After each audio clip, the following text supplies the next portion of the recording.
Hello lovely viewers, आप सभी का मेरे यूट्यूब चैनल पूजा स्टोरी कॉर्नर में स्वागत है।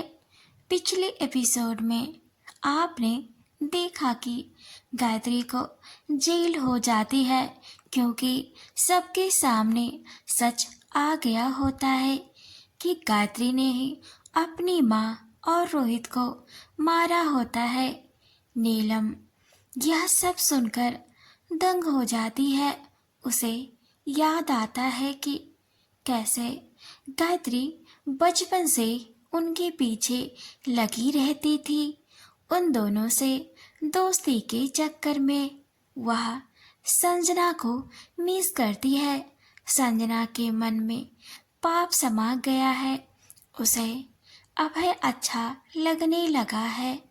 अभय जब बाहर शॉप पर जाता है, टीवी में आ रही न्यूज़ से पता चलता है कि उसके पास जो लड़की है वही संजना है। उसे यह भी पता चलता है कि संजना प्रेग्नेंट भी है। संजना को यह खबर बताने के लिए अपने घर वापस लौट के आता है। नोवेल में आगे बढ़ने से पहले एक ज़रूरी सूचना। अगर आप मेरे वीडियो पर पहली बार आए हैं तो आप मेरे इस यूट्यूब चैनल पूजा स्टोरी कॉर्नर को सब्सक्राइब, लाइक, कमेंट, शेयर ज़रूर करें ताकि इसके लास्ट पार्ट तक बने रहें। तो बढ़ते हैं बिना देरी के अपनी novels cruel boss and cute innocent girl की ओर। तो नॉवेल में आगे सुनते हैं। अभय बताता है कि तुम्हारी प्रिंसिपल को मारने वाली और रोहित को मारने वाली कोई और नहीं, गायत्री ही है। गायत्री ने अपनी माँ को मार डाला और तुम्हें घर से बेघर कर दिया। उसका प्लान ही था। संजना अपने आंखों से आंसू पोंछते हुए बोलती है, कोई बात नहीं, वो सब अपना देख लेंगे, पर मुझे अब वहाँ पर लौट कर नहीं जाना है। अब अभय बोलता है, पर क्यों नहीं? अब तो सारी दुनिया को पता चल गया है और तुम प्रेग्नेंट हो। मुझे न्यूज़ में ही पता चला। संजना बताती है, हाँ अब पता चल चुका है। अभय बोलता है कि अब बात पूरी दुनिया को पता चल चुकी है। अब तुम्हें घर चले जाना चाहिए। रोहित के माता पिता तुम्हें अपना लेंगे। तुम्हारे पिता भी तुम्हें कुछ भी नहीं बोलेंगे। तुम अपने घर जाओ। पर संजना बोलती है कि मुझे उस घर में फिर नहीं जाना, मुझे बस तुम्हारे साथ रहना है। संजना की ऐसी बात सुनकर अभय के माता पिता आश्चर्यचकित हो जाते हैं और अभय भी खुद आश्चर्यचकित हो जाता है और बोलता है, देखो तुम्हें अपने घर चले जाना चाहिए। यहाँ पर तुम सेफ नहीं हो और तुम्हें ऐशो आराम से तुम्हारे माता पिता ही रख सकते हैं। यहाँ पर तुम्हें कुछ नहीं मिल सकता है। संजना अभय के पास आती है और बोलती है, मुझे तुमसे अच्छा कोई भी ख्याल रखने वाला नहीं मिल सकता है। क्या तुम मुझसे शादी कर सकते हो? इतना सुनते ही अभय के माता पिता अभय को देखने लगते हैं और संजना से बोलते हैं, बेटा अभी उसकी शादी की उम्र नहीं है, अभी तो वह बहुत छोटा है, हम तुम्हें अपने पास नहीं रख पाएंगे। संजना अभय को अपनी बाहों में भर लेती है और बोलती है, मैं मर जाऊंगी पर मैं अभय को छोड़कर नहीं जाऊंगी। उधर संजना के पापा टीवी पर आते हैं और सबके सामने संजना की तस्वीर दिखाकर कहते हैं कि यह मेरी बेटी है। संजना, आपको कहीं भी दिखे कृपया करके मुझे स्क्रीन पर चल रहे नंबर पर कांटेक्ट करें, आपकी मदद हो जाएगी। मेरी बेटी बहुत छोटी है, सिर्फ 16 साल की है। आप सभी मेरी हालत देख सकते हैं। संजना के पापा रोने लगते हैं। नीलम के पिता उनको वहां से घर लेकर जाते हैं। टीवी पर यह सब देखकर नीलम को लगता है कि संजना तो अब उन सबके पास आ जाएगी, बट संजना के मन में अब भी बहुत कुछ चल रहा होता है। उसे अभय अच्छा लगने लगा है। वह उसके साथ ही जीवन बिताने को सोच रही है। वह अब नीलम से जलन करने लगी है। नीलम अपने पिता और संजना के पिता को घर पर लौट के आते हुए देखती है तो दौड़ के उनके पास जाती है और बोलती है, रोहित सच में अब इस दुनिया में नहीं है। और प्रिंसिपल मैम। नीलम अपने पिता के गले लग के रोने लगती है और उसके पिता बोलते हैं, मुझे रोहित के पिता ने बताया था कि रोहित की हालत बहुत ज़्यादा गंभीर थी, उसके बचने का चांस बहुत कम था। फिर भी उसके माता पिता ने जी जान लगा दी थी, बट होनी को कौन रोक सकता है। ऑपरेशन के बाद ही वह नहीं रहा। उन्होंने बताया था कि जब रोहित की माँ यह सब सहन नहीं कर पाई तो उनकी हालत भी खराब हो गई। उस समय गायत्री की माँ भी उनके साथ ही थी, तो उनके सामने ही रोहित के पिता ने कहा कि वह उस इंसान को नहीं छोड़ेंगे जिसने भी उनके बेटे को उनसे छीना है। बस यही बात कही थी। गायत्री की माँ घर आई तो गायत्री से उनकी नोकझोंक हुई। उनको पता चला कि इन सब के पीछे गायत्री और नहीं गायत्री है, तो उसको पुलिस को देने की बात की गई थी। तो गायत्री जेल नहीं जाना चाहती थी, तो उसकी मामले को छिपाने के लिए अपनी ही माँ को, वैसे वो लड़की ऐसे भी हो सकती है, हमें नहीं पता था। बट बेटा, एक बात कहना चाहता हूँ, तुम दोनों ने उसके साथ दोस्ती क्यों नहीं की? उसका कोई भाई बहन नहीं है।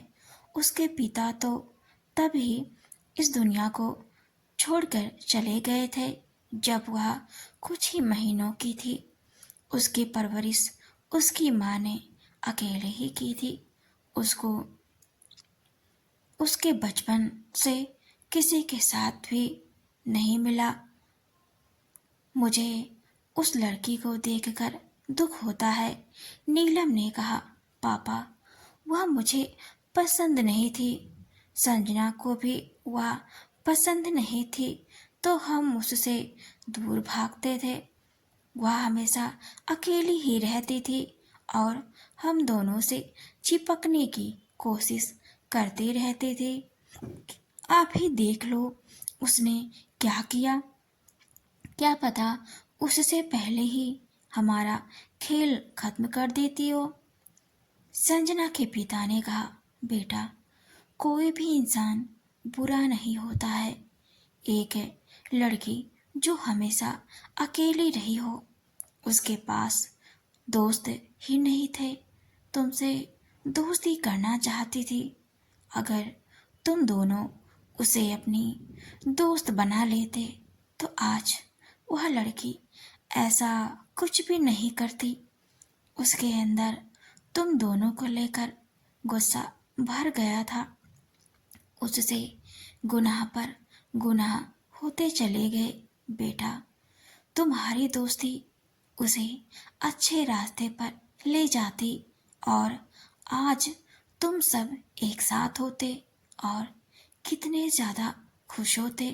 संजना को यह सब समझ में आने लगता है और बोलती है, पापा, तो क्या गायत्री को फांसी हो जाएगी?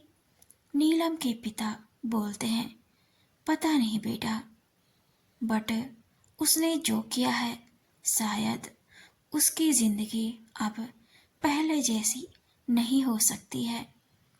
बेटा, आखिर में तुम दोनों ने उसकी दोस्ती तब मानी जब तुम दोनों फंस गई। वह तुम दोनों को आज से ही नहीं, हमेशा से प्रोटेक्ट करती थी। खैर, तुम दोनों की भी अपनी चॉइस थी कि तुम दोनों किसे चुनते हो, बट अपने लिए कि हमारी इसमें भलाई है या इससे मुझे प्रॉफिट मिल रहा है, ये सब देखकर कभी भी दोस्ती मत करना, नहीं तो उनका भी नतीजा ऐसा ही होता है। उधर रोहित की माँ बोलती है रोहित के पिताजी से कि संजना को हमें खुद ढूंढना चाहिए। उसके पेट में रोहित का बच्चा पल रहा है। अगर उसे कुछ हो गया तो हम रोहित की आखिरी निशानी को भी खो बैठेंगे। रोहित के पिता हमें सिर हिला देते हैं। दोनों गायत्री के घर से अस्पताल के लिए निकल जाते हैं। रोहित की लाश एम्बुलेंस में लेकर उसके अंतिम संस्कार के लिए निकल जाते हैं। अंतिम संस्कार करके दोनों अपने घर वापस आते हैं और प्लान करते हैं कि अब हमें संजना को कहाँ कहाँ ढूंढना चाहिए।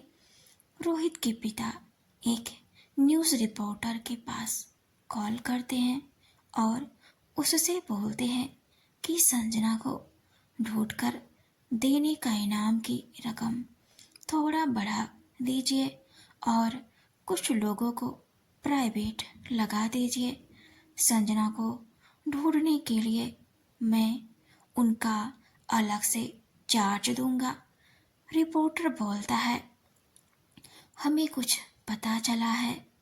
संजना बस स्टॉप पर कुछ दिन पहले देखी गई थी।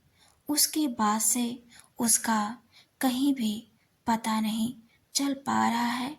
बस स्टॉप पर एक भीख मांगने वाली बच्ची ने उसे देखा था और बताया कि यह दीदी को मैंने बस स्टॉप पर उसके ही पास सोते हुए देखा था। रोहित के पिता बोलते हैं, उसके आसपास कई सारी बस्तियां हैं, उन बस्तियों में जाकर देखे। रिपोर्टर बताता है कि हमें पता चला है कि बस्ती में एक नामी या कह सकते हैं छोटा मोटा गिरोह है जो छोटे बच्चे को पकड़ता है और उनको किडनैप करता है, उनसे पैसे हड़पता है। हो सकता है कि संजना उन्हीं के पास हो। अगर उनके पास नहीं होगी तो संजना का मिलना नामुमकिन हो सकता है। रोहित के पिता ने रिपोर्टर से कहा, ठीक है, तुम जल्द ही पता लगाओ। रिपोर्टर फोन रख देता है।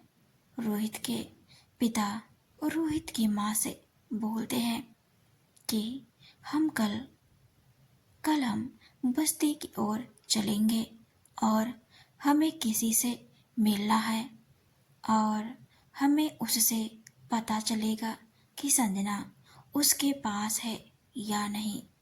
अगर उसके पास नहीं मिली तो संजना को भूल जाना और हमारे पोते को भी रोहित की माँ रोने लगती है। रोहित के पिता उसे गले लगा लेते हैं और बोलते हैं, जो ऊपर वाले की मर्जी वही हमारी मर्जी। आपको मेरी नॉवेल कैसी लगी मुझे कमेंट में ज़रूर बताएं। आगे नॉवेल में हम देखेंगे कि क्या होगा। आगे क्या अभय संजना को अपना लेगा? उसके माता पिता क्या संजना को अपना लेंगे? क्या उन्हें संजना मिल जाएगी या नहीं? नीलम अब क्या करेगी? क्या वह अभय से दोबारा मिलेगी या उसकी लव स्टोरी खत्म हो जाएगी? तो देखते हैं नेक्स्ट एपिसोड में। तो बने रहें पूजा's स्टोरी कॉर्नर में। Thanks for watching and keep supporting. So everyone, ये पार्ट इनके बचपन की जो भी थी ये ख़त्म होने वाली है। तो इसके बाद एक नई स्टोरी स्टार्ट होगी इनके बड़े होने की। तो देखेंगे नेक्स्ट एपिसोड में। तब तक बने रहें। प्लीज़ लाइक कमेंट सब्सक्राइब करना मत भूलें। मुझे सपोर्ट करें, आपकी बहुत ज़रूरत है मुझे। Thanks for watching.